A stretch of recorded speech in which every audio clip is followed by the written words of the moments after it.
Hello guys, welcome back to the channel. In this video we will cover the closure property of rational numbers for the multiplication as well as the division part which was left out in the previous video, and see the other properties of the rational numbers and other type of numbers.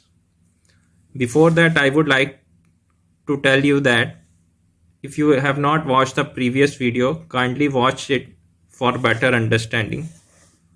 So without wasting any time, let's start the video. So closure property for rational numbers in case of multiplication. So let us multiply two rational numbers, that is 3 by 5 and 4 by 7. On multiplying 3 by 5 and 4 by 7, we get the result as 12 by 35, which is again a rational number. Let us take another example. Let us multiply 7 by 5 and 4 by 8. Now on multiplying 7 by 5 and 4 by 8, we get 28 by 40, and dividing 28 by 40 by 7, we get the result as 7 by 10, which is again a rational number. So we can see that the closure property in case of rational numbers in multiplication operation holds true. Now let's see how rational numbers behave in case of division. So let us divide 3 by 5 and 7 by 8. On dividing 3 by 5 with 7 by 8, we get the result as 24 by 35, which is again a rational number. Let us take another example and divide 7 by 10 with 3 by 8, which comes out to be 28 by 15, which is again a rational number. Now let us take a special case of rational number division. Now if we divide 4 by 5 with 0, we get the result as 4 by 5 multiplied by 1 by 0, and 1 by 0 is not defined, that is, it's not any type of number. So with this example we can see that in case of division of the closure property of rational numbers does not hold true. Now let's see the sum up of the closure property of rational numbers. So the closure property of rational numbers holds true for addition, subtraction and multiplication, but not for the division. Now let's see the another property that can be applied on the types of the numbers. So the next property is commutativity. So let's see how it works. First of all, let us perform the commutativity on the whole numbers. Let us see the case of the addition. So commutativity states that if there are two numbers a and b in case of addition, so the result should be, if we add two numbers a plus b, then it should be equal to when we add b plus a. Let's see how it works. So let's add 7 and 6. By adding 7 and 6, we get the result as 13. Similarly, if we add 6 plus 7, the results comes out to be 13. So 7 plus 6 and 6 plus 7, both results come out to be 13. So we can say that it satisfies the commutative property in case of addition of the whole numbers. Let's see how it behaves in case of subtraction, multiplication and division in case of whole numbers. So now in case of subtraction, it should be like a minus b should be equal to b minus a, where a and b should be any whole numbers. Now let us take an example to understand it more better. So let us subtract 3 and 7. So it should be 3 minus 7, which comes out to be minus 4. Now if we subtract 7 minus 3, it comes out to be 4. So the result of 3 minus 7 does not comes to be equal to 7 minus 3, as one comes at minus 4 while the other comes to be 4.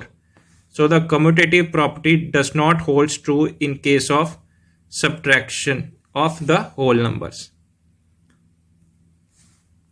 Now let's see how it behaves with the multiplication of the whole numbers.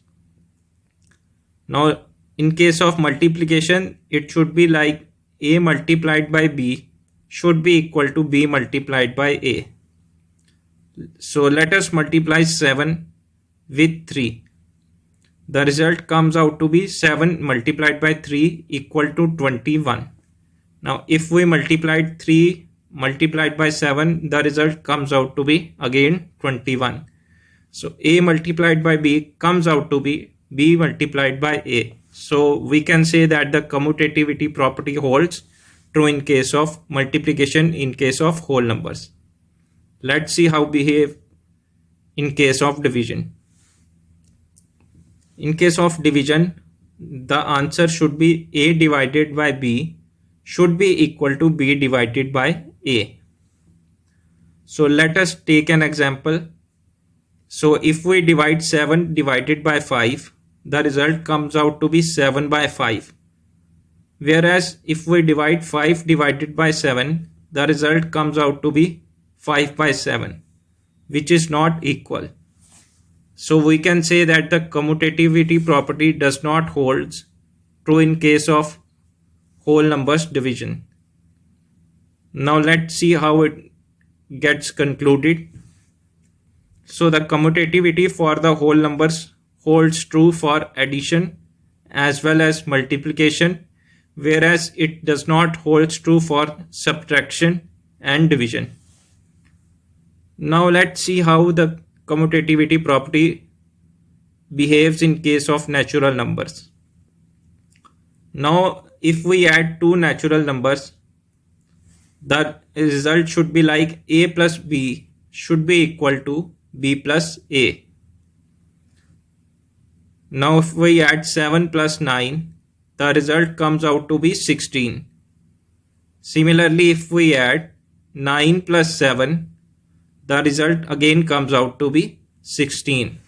So it satisfies the commutative property, that is a plus b comes out to be equal to b plus a. Now in case of subtraction, let us take an example and see how it behaves. So in case of subtraction, let us take an example of 7 and 10, and when we subtract 7 with 10, the answer comes out to be minus 3. And if we subtract 10 with 7, the answer comes out to be 3, which is not equal to. So the commutativity property does not hold true in case of subtraction in case of natural numbers. Now let's see how it behaves in case of multiplication and division. So in case of multiplication, let us multiply two natural numbers 7 and 6, which comes out to be 42. Again, if we multiply 6 with 7, it again comes out to be 42, which is a multiplied by b comes out to be equal to b multiplied by a. So the commutative property holds true in case of multiplication in case of natural numbers. Now let us see how it behaves in case of division. So let us divide 7 with 6. Now we see that the results comes out to be 7 by 6. Whereas when we divided 6 divided by 7, the results comes out to be 6 by 7. Where a by b is not equal to b by a. So we can say that the commutativity property does not hold true in case of division of the natural numbers. Now let's see how the natural number behaved in case of commutative property as a whole. So the commutative property for natural numbers holds true for addition and multiplication, but does not hold true for subtraction and division. Now let's see how the commutative property behaves in case of the integer numbers. So first we take the additional operation. So if we add 7 with minus 10, the result comes to be 7 plus of minus 10, which comes out to be minus 3. Similarly, if we add the reverse, that is minus 10 plus 7, which again comes out to be minus 3. So here a plus b comes out to be b plus a. So the commutative property satisfies in case of integers addition. Similarly, let's see how it behaves in case of subtraction. In case of subtraction, let's take an example of two numbers 10 and 7. So when we subtract 10 and 7, we get the result as 3. Whereas if we subtract the reverse, that is 7 and 10, we get the result as minus 3. Both are not equal.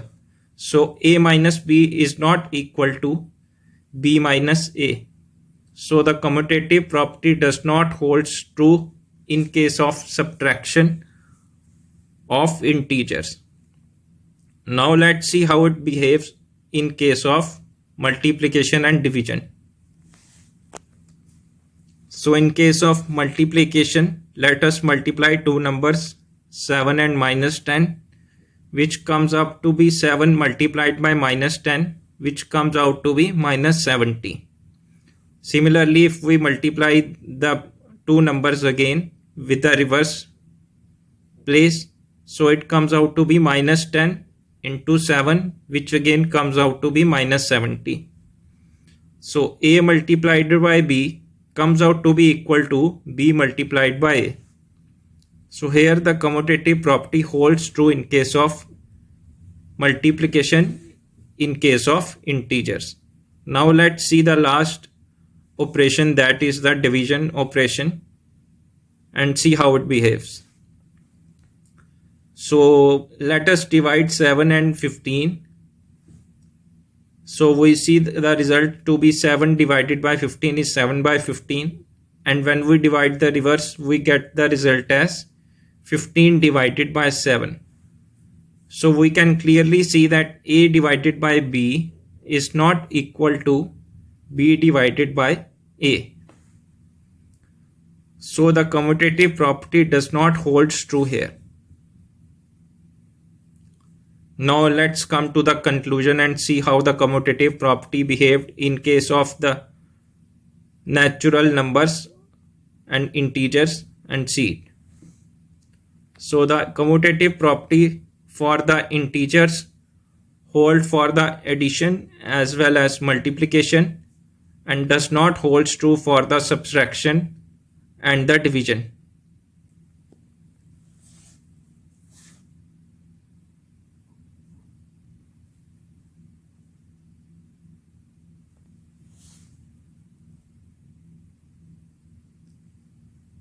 In the next video, we will see how the commutative property behaves in case of rational numbers. So till now, I think everything would be clear. So if you think that you are able to understand, please like, share and subscribe the videos more and more. Thank you.